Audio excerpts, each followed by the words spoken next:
बहुमताने एकमताने आपले सर्व दोन्ही प्रभागातले उमेदवार सहित इतर प्रभागातले जे आपले भाजपचे उमेदवार आहे, कमळ कमळ आणि कमळ, कमळावरच बटन दाबा, दुसरीकडे पाहू नका, ही मला हात जोडून विनंती आपल्या सर्वांना करायची आहे. त्यामुळे शेवटचे 8 दिवस उरले आता.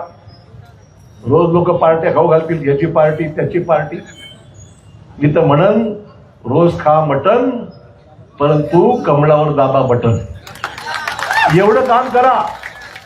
बटन खाल एकाच, दुसरे मतदान दुसरीकडे असल्या भांडण, हे काय मटन देणार नाही. म्हणजे यांनी स्वतःची किंमत कमी केली, यांनी घोटाळे केले आणि भाजपमध्ये केले.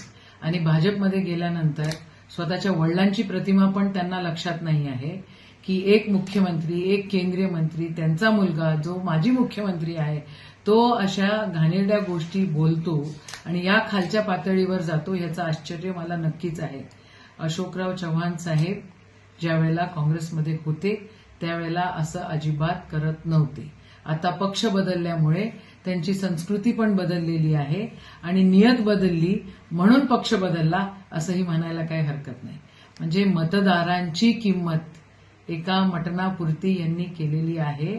हे मतदारांची पण व्हॅल्यू घटवणारी गोष्ट आहे आणि त्यांच्या या वक्तव्याचा निषेधच आहे.